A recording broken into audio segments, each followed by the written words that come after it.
Hello friend, मेरा नाम है अविनाश और आज हम एक्सप्लेन करने जा रहे हैं मूवी गेट आउट। इस मूवी को डायरेक्ट किया है जॉर्डन पीले ने और इस मूवी की IMDb रेटिंग 7.7 आउट ऑफ 10 है। रॉटन टोमेटो में ये 98% फ्रेश है और इस मूवी को बेस्ट एक्टिंग के लिए 2018 में ऑस्कर का अवार्ड भी मिला था।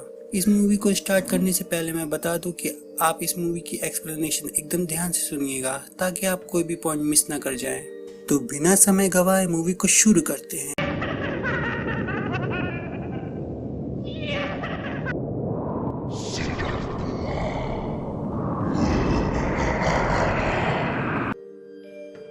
मूवी की स्टार्टिंग में हम एक ब्लैक पर्सन को देखते हैं जो कि रोड साइड पे वॉक कर रहा था। अब मैं स्पेशली ब्लैक इसलिए बोल रहा हूँ क्योंकि इस मूवी में ब्लैक पर्सन और व्हाइट पर्सन जैसी रेसिज्म को काफी इम्पोर्टेंस दी गई है। तो उस ब्लैक इंसान के बगल में एक व्हाइट कार रुकती है और हम देखते हैं कि एक अनजान इंसान उस कार से निकलकर उस ब्लैक पर्सन को किडनैप कर लेता है। सीन चेंज होता है और हम एक दूसरे ब्लैक पर्सन को देखते हैं जिसका नाम क्रिश वॉशिंगटन होता है। क्रिश की गर्लफ्रेंड का नाम रोज था और रोज एक व्हाइट लड़की थी।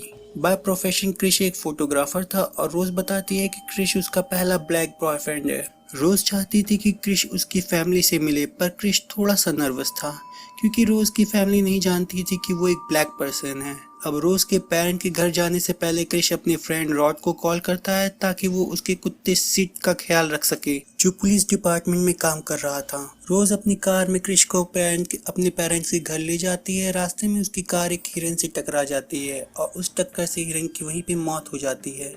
वो तुरंत ही पुलिस को कॉल करते हैं। हालांकि कार रोज चला रही थी लेकिन पुलिस क्रिश से बार बार उसका लाइसेंस मांग रहा था। रोज इस बात पर गुस्सा होती है और वो सोचती है कि क्रिश एक ब्लैक पर्सन है और पुलिस एक व्हाइट पर्सन है, इसलिए वो क्रिश को परेशान करने की कोशिश कर रहा है। रोज के गुस्सा होने के कारण पुलिस उसको वहां से जाने देते हैं और फाइनली वो लोग रोज के पेरेंट्स के घर पहुंच जाते हैं। रोज के पिता का नाम डीन आर्मिटेज था और उसकी माँ का नाम मिसी आर्मिटेज था। डीन एक खुशमिजाज व्यक्ति था और वो खुले दिल से क्रिश को एक्सेप्ट कर लेता है।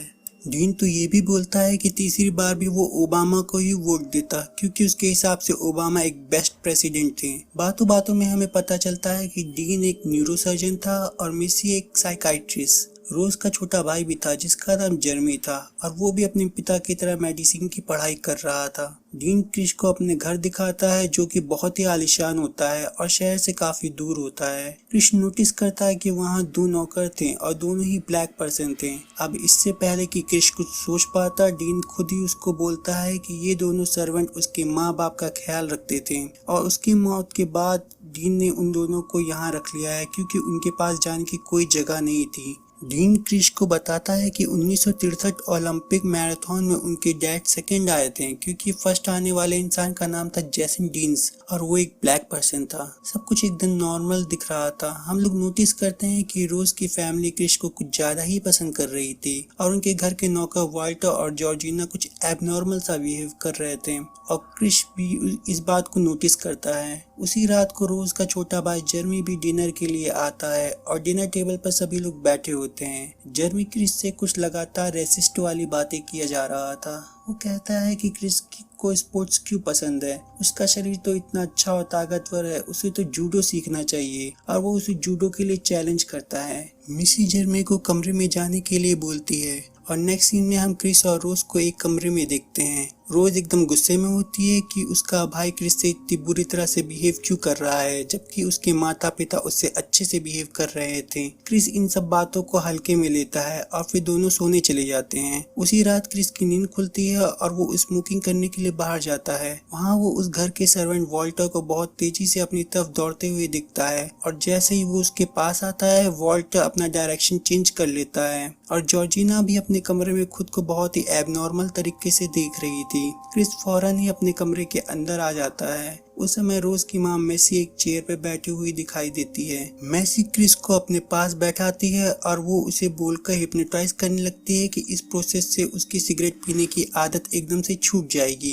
मेसी बार बार एक कप के चम्मच को घुमा रही थी और वो क्रिस से उसकी माँ के बारे में पूछने लगती है। हम देख पा रहे थे कि क्रिस हिप्नोटाइज हो रहा था और उसको ऐसा महसूस हो रहा था वो किसी अंधेरी जगह में गिरा जा रहा है। क्रिस अपने शरीर को भी नहीं हिला पा रहा था। अचानक से क्रिस को हम उसके कमरे में देखते हैं जहां वो झटके से उठता है और उसको ऐसा लगता है कि उसने कोई बुरा सपना देखा था। अगले दिन क्रिस गार्डन में वॉल्टर से मिलता है जो कि उसे कल रात में होने वाली घटना के लिए माफी मांगता है। वो कहता है कि वो दौड़कर एक्सरसाइज कर रहा था और वो साथ ही साथ ये भी बताता है कि कल रात वो मिस्सी की ऑफिस में काफी देर रात तक था। यहाँ हम देख पाते हैं कि वॉल्टर थोड़ा एबनॉर्मल सा बिहेव कर रहा था। मोस्टली ऐसा बुढ़ा व्यक्ति ही बिहेव करता है। क्रिस फौरन ही हिप्नोटिज्म वाली बात अपनी गर्लफ्रेंड रोज को बताता है और वो ये भी बताता है कि अब वो स्मोक नहीं कर पा रहा है क्योंकि सिगरेट के बारे में सोचते ही उसे उल्टी आने लगती है। उसी दिन फैमिली की एक ग्रैंड रियूनियन होती है। वहाँ पे रोज के कई वाइट रिलेटिव्स आते हैं।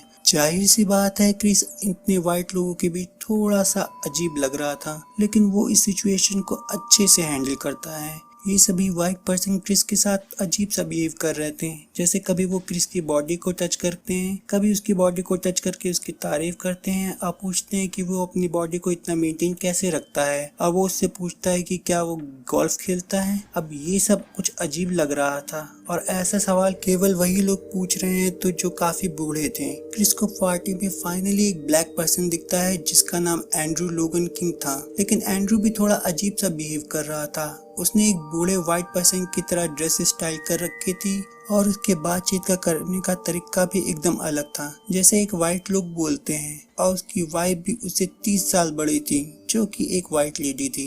अब दोस्तों, मुझे एंड्रू लोगन किंग को देखकर ऐसा लगता है कि ये वही इंसान है जिसे मूवी की स्टार्टिंग में हम किडनैप होते हुए देखते हैं। बस इसकी मूछें हटा दी जाए और मैं इसके बारे में कुछ कंफर्म नहीं हूँ तो आप कमेंट करके मुझे बता दीजिएगा। तो इसके बाद क्रिस मिलता है जिम हॉब्सन नाम के इंसान से जो क्रिस को पहले से ही जानता था। जिम एक अंधा था और प्रोफेशन वाइज एक फोटो गैलरी चलाता था जिसका नाम हुडसन गैलरी था। इस गैलरी में क्रिस भी अपनी फोटोज को ओकेशन के लिए डाला करता था, इसलिए जिम क्रिस को जानता था। जिम बताता है कि उसे भी एक फोटोग्राफर बनना था, लेकिन उसकी आंखें उसके लिए सही नहीं है। उसने बताया कि उसने कुछ ही दिन फोटोग्राफी का काम करने के बाद वो एक्सीडेंटली अंधा हो गया और तब से वो हुडसन गैलरी चला रहा है। क्रिस जिम के लिए काफी सैड फील करता है क्योंकि जिम अपनी ड्रीम को अचीव नहीं कर पाया था। तो इसके बाद हम क्रिस को वापस घर के अंदर जाते देखते हैं जहाँ ढेर सारे व्हाइट पीपल आपस में बातें कर रहे थे, लेकिन जैसे ही क्रिस उनके सामने से ऊपर जाता है सभी लोग अचानक से चुप हो जाते हैं, मानो वो लोग बस क्रिस को दिखाने के लिए ही आपस में बातचीत कर रहे थे।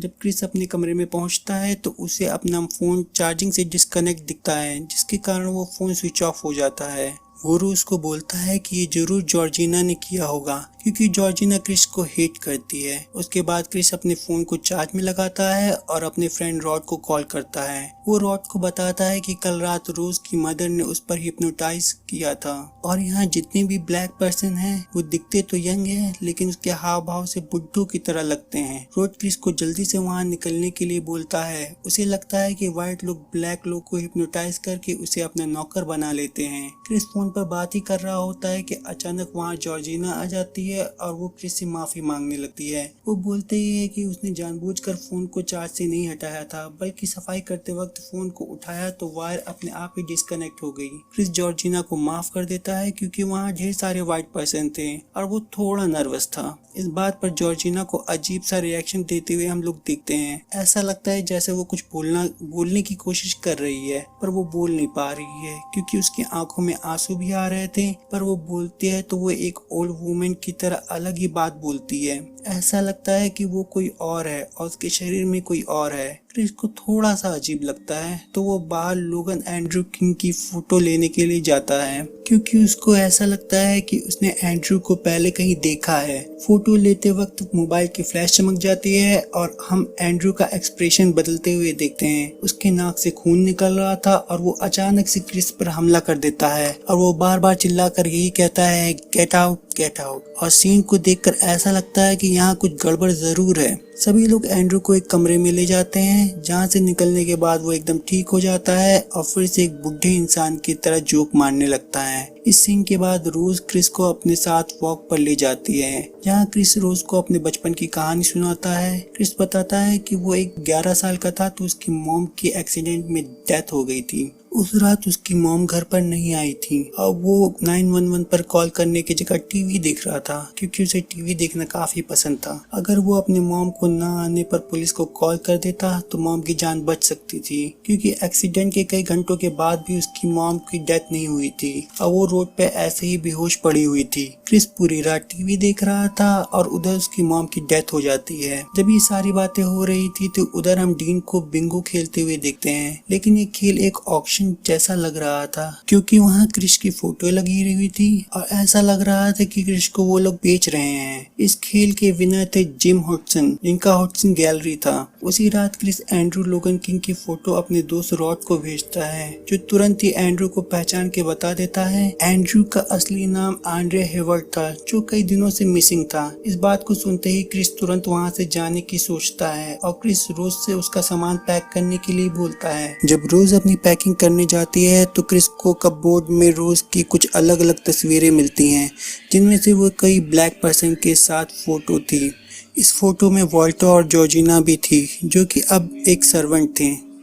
क्रिस डर जाता है और वहां से भागने की कोशिश करता है, लेकिन रोज की पूरी फैमिली क्रिस का रास्ता रोक के खड़ी थी। क्रिस रोज को चिल्ला चिल्ला कर उसकी कार की चाबी लाने के लिए बोलता है और रोज घबरा कर बोल देती है कि चाबी नहीं मिल रही है। और अचानक रोज बोलती है कि तुम्हें पता है क्रिस, मैं ये चाबी तुम्हें नहीं दूंगी। उस वक्त रोज के हाथ में चाबी थी और उसके चेहरे के हाव भाव बदल गए थे। क्रिस समझ गया था कि रोज ने उसे वहाँ फंसाया है। वो वहाँ से भागने की कोशिश करने लगता है, लेकिन में से तुरंत ही अपने कप पर 3 बार चम्मच से मारती है और क्रिस हिप्नोटाइज हो जाता है और जमीन पर गिर जाता है। वो वापस एक अंधेरी जगह पर पहुंच जाता है जहां उसके शरीर पर उसका कोई कंट्रोल नहीं था। दूसरी तरफ क्रिस की फ्रेंड रॉड को फोन लगाते हुए हम देखते हैं, लेकिन कोई भी उसका फोन आंसर नहीं करता है। वो अपने सीनियर ऑफिसर को बताता है कि व्हाइट पर्सन ने क्रिस को अपना नौकर बना लिया है, लेकिन कोई भी उसकी बातों पर भरोसा नहीं करता। दूसरी तरफ हम क्रिस को एक चेयर पर बंधा देखते हैं जहां टीवी पर कुछ न्यूज चल रही थी।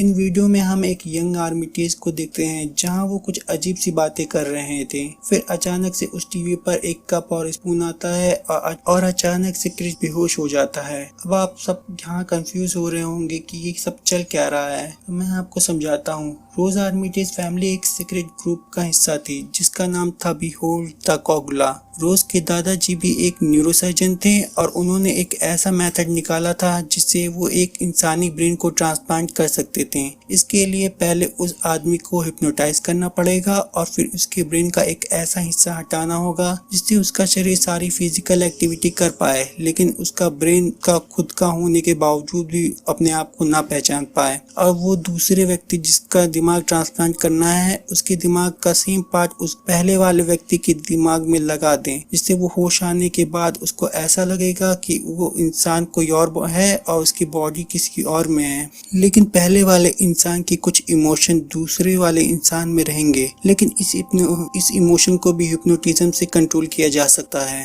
फॉर एग्जाम्पल क्रिस को जिम हॉटसन ने खरीदा था, जो कि काफी बूढ़े थे और अंधे थे। अब जिन का ब्रेन क्रिस के ब्रेन में डाला जाएगा, जिससे उसको उसका बॉडी मिल जाएगा और क्रिस का अस्तित्व एकदम से खत्म हो जाएगा।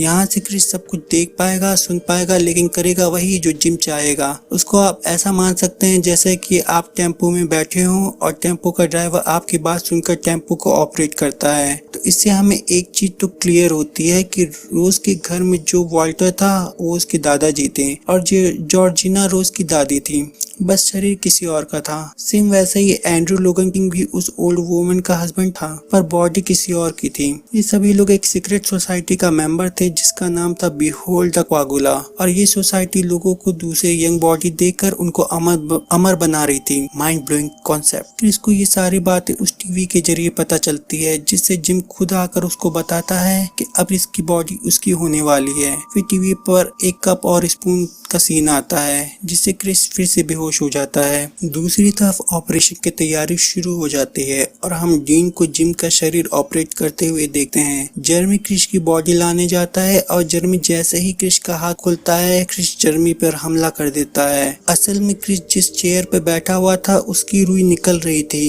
और टीवी पर कप और स्पून का सीन आने से पहले ही क्रिस अपने कानों में उस रुई को डाल लेता है, जिसे उस कप और स्पून वाली आवाज उसको सुनाई नहीं देती है, जिससे वो वापस हिप्नोटाइज नहीं हो पाता है। इसके बाद क्रिस डीन पर भी हमला कर देता है और उसे मार देता है। उसके बाद मिसी मिलती है। मिसी चाकू से क्रिस के हाथ पर मार देती है और क्रिस उसी चाकू से मिसी को भी मार देता है और वहां से बाहर निकलने की कोशिश करने लगता है। बाहर जाने से पहले जर्मी होश में आकर क्रिस पर फिर से हमला कर देता है, लेकिन क्रिस फिर से उसे मार देता है। दूसरी तरफ हम रोज को देखते हैं कि बिंग पर सर्च कर रही थी कि टॉप एनसीए प्रोस्पेक्ट, और रिजल्ट में आते हैं black handsome physically strong person, जिससे हम पता चलता है कि अब वो अपने नेक्स्ट विक्टिम को ढूंढ रही है। तो क्रिस कार को स्टार्ट करके वहां से भागने लगता है। तब उसकी कार के सामने जॉर्जिना आ जाती है और वो कार से टकरा जाती है। इस आवाज को सुनकर रॉस क्रिस पर हमला कर देती है, लेकिन क्रिस जल्दी से जॉर्जिना की बॉडी को कार में उठा कर रखता है और वहां से भागता है। जॉर्ज रोज की दादी थी और वो क्रिस पर हमला कर देती है क्योंकि उसने उसके पूरे परिवार को मार डाला था। इस हमले से क्रिस के कार का एक्सीडेंट हो जाता है और वहां पर वॉल्टर और रोज दोनों आ जाते हैं।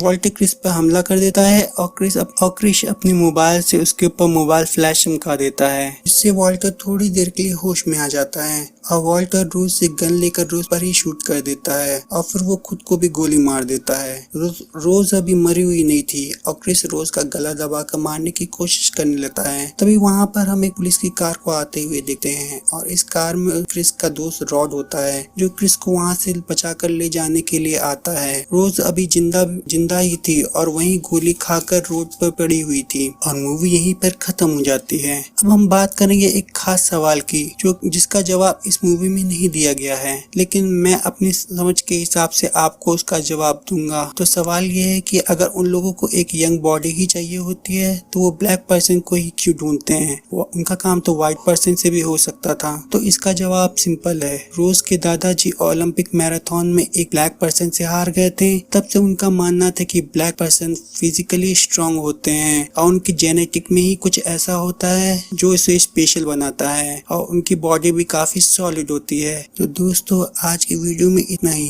अगर वीडियो आपको पसंद आए तो वीडियो को लाइक कर दीजिएगा और कमेंट और सब्सक्राइब कर दीजिएगा ताकि हमें ऐसी वीडियो बनाने का मोटिवेशन मिलता रहे। तब के लिए